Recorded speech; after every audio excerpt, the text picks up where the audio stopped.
Hola a todos y todas, buenos días, buenas tardes, buenas noches.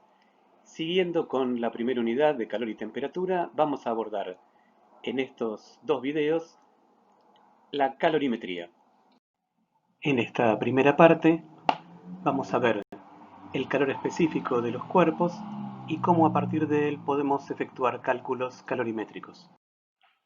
Vamos entonces adelante con la noción de cantidad de calor. La transferencia de energía, vimos la clase pasada, que se da exclusivamente por una diferencia de temperatura y se llama flujo de calor o transferencia de calor, en tanto que la cantidad así transferida es lo que llamamos calor cedido o intercambiado. Sin embargo, un cuerpo puede hacerse variar de temperatura no siempre por estar en contacto con otro cuerpo más frío o más caliente, sino recibiendo directamente trabajo mecánico de algún cuerpo. Esto lo observó Joule en la experiencia o resultado que se conoce como equivalente mecánico del calor, o si quieren llamarlo de otra manera, equivalente calórico del trabajo.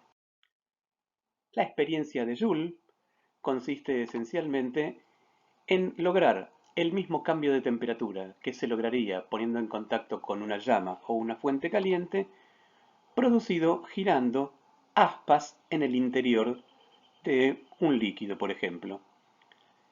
El trabajo necesario para hacer aumentar la temperatura del líquido en 1 grado, comparado con el calor necesario cederle para que aumente su temperatura en 1 grado, mostró que cada vez que cedemos una caloría a ese líquido, también es equivalente a ceder 4,18 Joule de trabajo.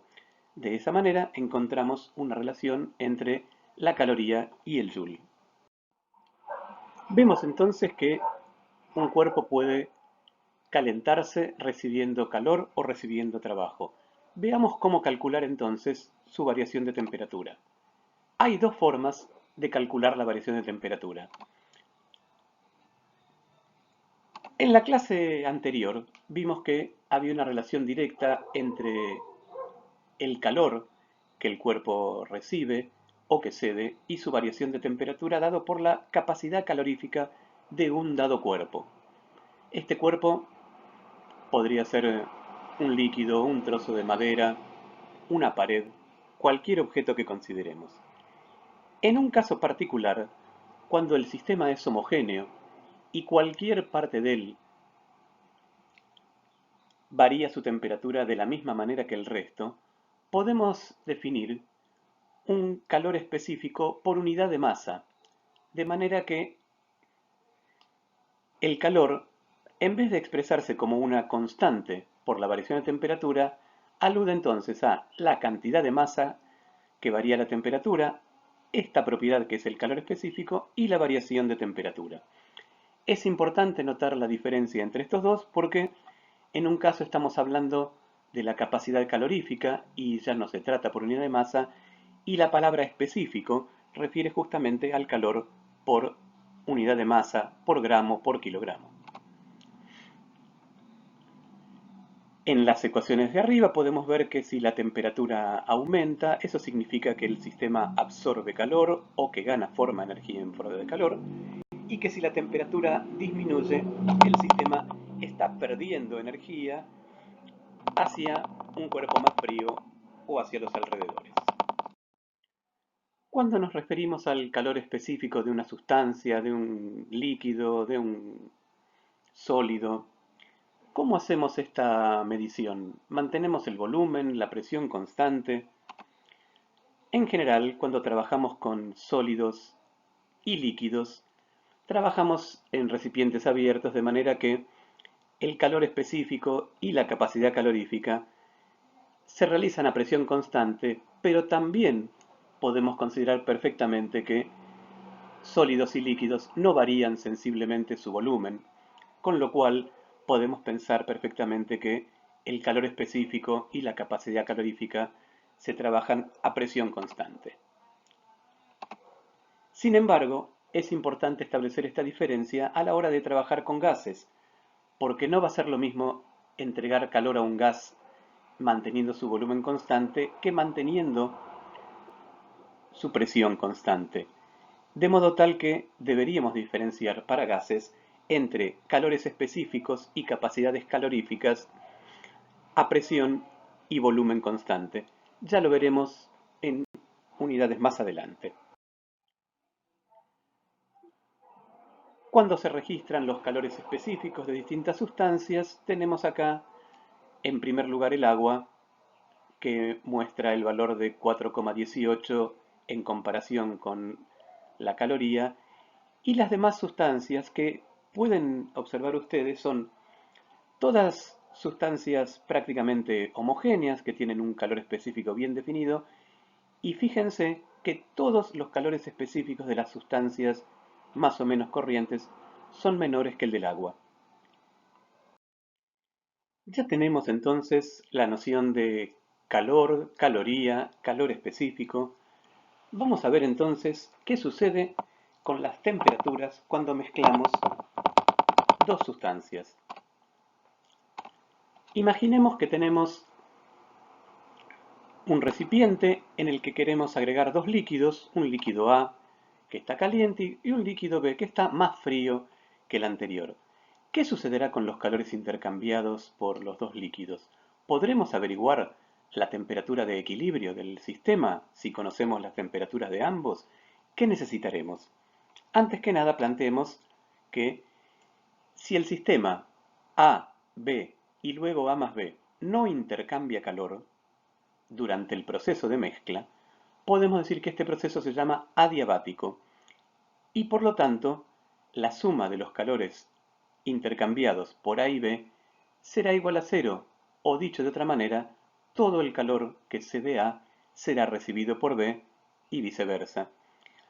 Podemos poner entonces que el calor intercambiado por A es menos el calor intercambiado por B, diciendo que las cantidades son iguales, pero si uno cede, el otro recibe. O bien, como dijimos antes, la suma de ambos calores resulta igual a cero.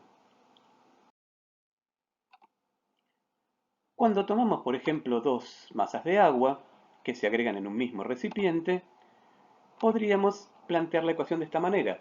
El calor intercambiado por el agua fría más el calor intercambiado por el agua caliente daría cero si el proceso se da sin intercambiar calor con el exterior. Escribamos entonces el calor sensible del agua fría y el calor sensible del agua caliente. Lo tenemos en la ecuación, la suma de los dos tiene que dar cero y escribimos su variación de temperatura suponiendo entonces que llegan a una temperatura de equilibrio. Por lo tanto, el delta T del agua fría es la temperatura final, que es la de equilibrio, menos la inicial, que era la que tenía en el vaso, y lo mismo para el agua caliente. La temperatura final es la del equilibrio y la temperatura inicial es la caliente.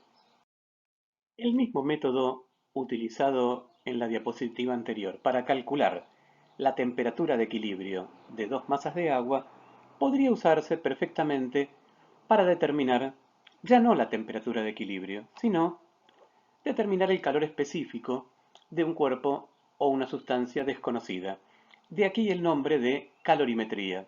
Calorimetría tiene que ver entonces con el desarrollo de un proceso que, mediante la medición de masas y temperaturas, nos permite determinar un calor específico. Tenemos acá, por ejemplo, una cierta masa de agua y una cierta cantidad de plomo. En un calorímetro, perfectamente aislado, tenemos agua a 22 grados y una vez calentado el plomo hasta una cierta temperatura, se echa el plomo dentro del recipiente con agua, garantizando que estén aislados de manera que todo el calor que uno cede lo recibe el otro. Tengan en cuenta que en esta experiencia también el termómetro recibirá una parte de calor para poder variar su temperatura. Siendo así, tenemos 50 gramos de agua a una temperatura, 150 gramos de plomo a otra temperatura y una vez mezclados obtenemos la temperatura de equilibrio. De esta manera, vamos entonces a aplicar estos valores que tenemos para poder calcular el calor específico del plomo a partir de estas mediciones. Planteamos, como ya sabemos, que la suma de los dos calores, el del plomo y el del agua, nos dan cero porque el recipiente estaba correctamente aislado, o que el calor intercambiado por el plomo es menos el calor intercambiado por el agua. Como conocemos la masa de agua, su variación de temperatura y conocemos su calor específico, en este caso expresado en joules sobre grado Celsius, podemos calcular el calor intercambiado por el agua, que resulta igual a 1400 joules o bien 340 calorías. Ahora bien, sabiendo que esto es igual que lo que intercambia el plomo, podemos escribir el calor sensible del plomo igualado a menos 1400 joules. Eso es la masa del plomo, que ya pesamos, el calor específico que queremos hallar y la variación de temperatura conocida del plomo. De esta ecuación solo nos queda despejar el valor del calor específico del plomo y, como decíamos, de ahí el nombre de calorimetría. Podemos hacerlo con plomo, con agua. Lo importante es conocer el calor específico de una sustancia y determinar las variaciones de temperatura para que solo nos quede por determinar el calor específico de la otra.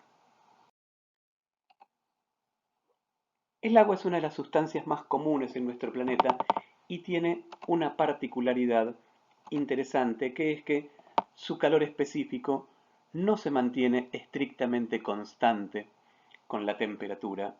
Es un detalle interesante, por lo menos para tener en cuenta. El agua, además de tener un comportamiento extraño como líquido al cambiar de estado con el sólido, también tiene un calor específico que tiene un mínimo en función de la temperatura. Es una curiosidad que dejaremos para que ustedes vean en algún otro momento.